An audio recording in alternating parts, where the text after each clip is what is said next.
discouraging this type of hateful rhetoric, but also to help us conduct this investigation, giving us information that will help lead us to who did it so that we can make an arrest. We are working in conjunction with the New York State Police Hate Crime Unit.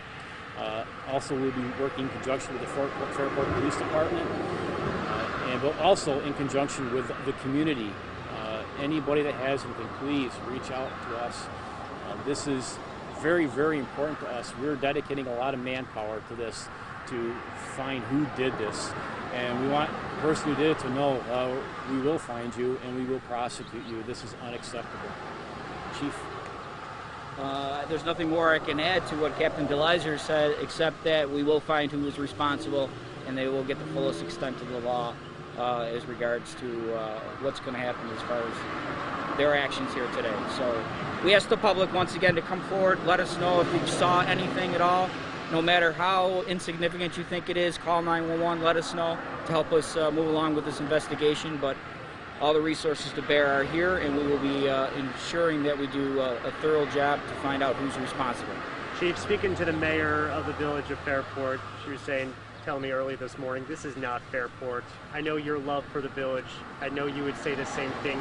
But what do we need to do better to really show the people that we are? This is definitely not Fairport. There's a lot of pride in the Fairport community as well as in the town of Perinton. And we just ask for people with love to come out and be a good neighbor. That's where we thrived in the past. And stuff of this nature is definitely unacceptable. And we will ensure that whoever's responsible bears the complete criminal justice system. Captain, have you found any security camera video that shows any of this tagging going on? We're looking for that right now. It's still early in the investigation. We hope that we will, but we're still early in that portion, so we're looking for that at this point. So absolutely, I'll reiterate again, if anybody has anything, please, if you have a home security system, please check your video. If you have any questions, call us. We'll look at it. We'll help you look at it. If you have anything, please give us a shout and we'll look at it. We are going to be checking the neighborhoods, coming door to door looking for that.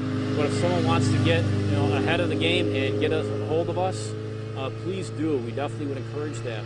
And in terms of what can the community do besides that, even if you have no information about what happened here today, talk about with your friends, your families, your neighbors about how unacceptable this is and how, like the chief said, this isn't Fairport, this isn't Perinton, this isn't what we are, this isn't who we are.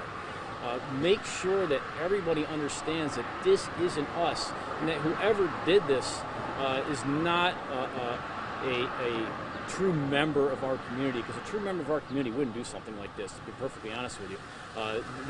You're not one of us. You're not a member of the Fairport Perinton community. Talk to the fact of that you may find people going out there, oh, this is just a quote-unquote joke. Right. Why is that so wrong to even classify it like that? Right. One word, hate. I don't know how you can classify, even if this was done by somebody who just thought it was a joke, which I don't believe, but if that was the case, think of the hate that you're spreading, the fear, the history behind these words. This isn't spray painting a curse word on the side of the road. This is something that has represented hatred, death, the greatest national tragedy in the United States history is what these words represent. There's no way to downplay what someone wrote.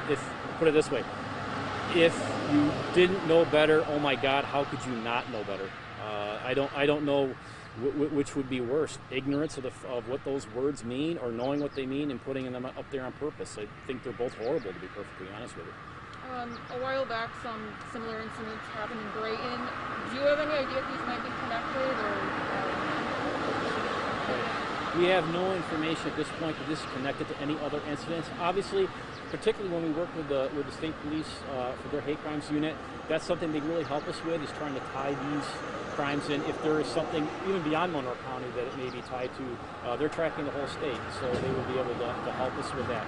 So at this point, we don't have any information, but bear in mind, it is still very early in the investigation, so we'll go where the facts take us. So the facts could take us in any direction at this point. So we remain open-minded in terms of where the investigation may go.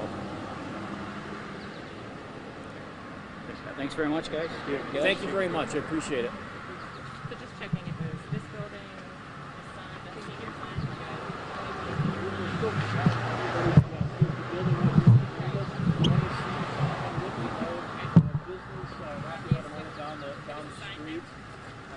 also the rear end of buildings in the